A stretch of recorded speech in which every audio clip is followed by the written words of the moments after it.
Hello everyone. Today we are going to do an experiment on implementation of Hilbert transform using FFT and inverse FFT algorithms for estimating the instantaneous amplitude, instantaneous phase and instantaneous frequency of a discrete time signal. So let's start with our so we are coding this program in MATLAB, and here are the three steps: obtaining the Hilbert transform function using the signal x of n using FFT and inverse FFT, then constructing the analytical signal z of n. Analytical signal, by analytical signal I mean the signal which doesn't have any negative frequency part, and then computing instantaneous amplitude, instantaneous frequency and instantaneous phase. Let's start with the MATLAB code. Here I have frequency modulated signal. Here CLC is close all, clear, close all. Now Fs is my 1000 hertz. T starts from 0 to 1 minus 1 by Fs in steps of 1 by Fs. That is 1 by Fs is equal to 0.001. So we'll start from 0 to 1 minus 0.001. And Vm is like maximum amplitude of the message signal. Vc is the maximum amplitude of our carrier. Fm is the frequency of message, and Fc is the frequency of the carrier. Message signal is like Vm cos 2 pi FMT, and carrier signal is Vc cos 2 pi FCT, and x is equal to Vc cos 2 pi FCTM plus m sin 2 pi FMT. This is my message part, which modulates the whole frequency, and this part is nothing but frequency modulated signal.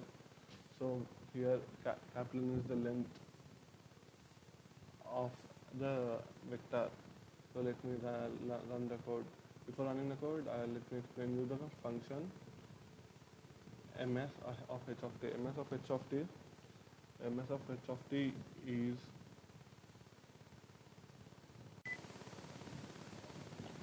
this is my function which takes in values x and f of s. X is my frequency modulated signal. So let me explain this function. Function takes x and f of s and returns my z analytical signal, instantaneous amplitude, instantaneous phase and instantaneous frequency. Now in this code from here to here I'll be calculating a DFT matrix and then multiplying with small x to find the DFT coefficients, and from the DFT coefficients this is the magnitude of the DFT coefficient, and these are the commands for plotting the original signal as input, and this is the DFT signal graph.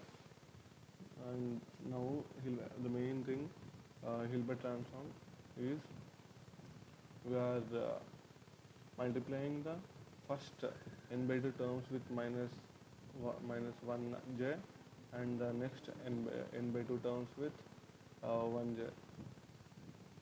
So as we know, the first n by 2 terms are the positive frequency terms, and the next n by 2 terms are negative frequency terms, and hence this step eliminates all the negative frequency terms. Now our duty is to find the inverse of the new DFT coefficients and put it in this equation so that we will get the completely analytical signal. IA is my instantaneous amplitude, which is nothing but the absolute value of the analytical signal. IP is my instantaneous phase, which is nothing but the angle of my Hilbert transform,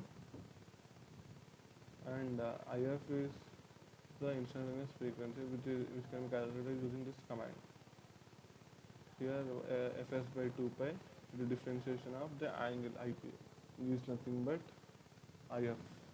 As we know, F is equal to 1 by Fs by 2 pi into d by df of angle, d by dt of this angle. So and here I have this plot function.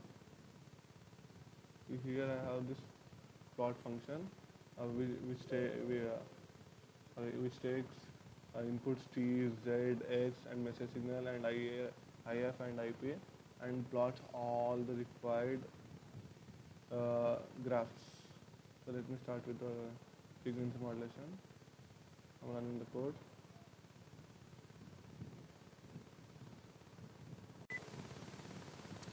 And here we have got the Hilbert transform that we used using DFT, and this is the Hilbert transform using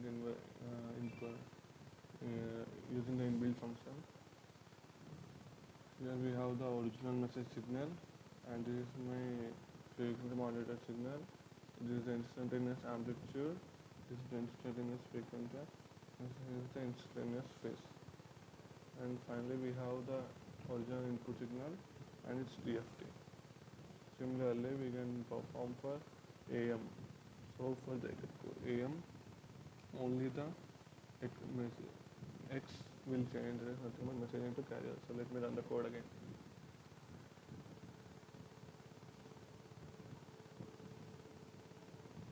So as the code is run, here we have modulated message signal, and this is my carrier wave. This is my Hilbert transform using our DFT code, and this is the Hilbert transform using the inbuilt function. Here I have the original message signal. This is my input amplitude modulated signal. This is the instantaneous amplitude. This is the instantaneous frequency, and this is the instantaneous phase. And here I concluded the experiment with this is my initial input message signal, and this is the DFT of the amplitude modulated signal. Thank you.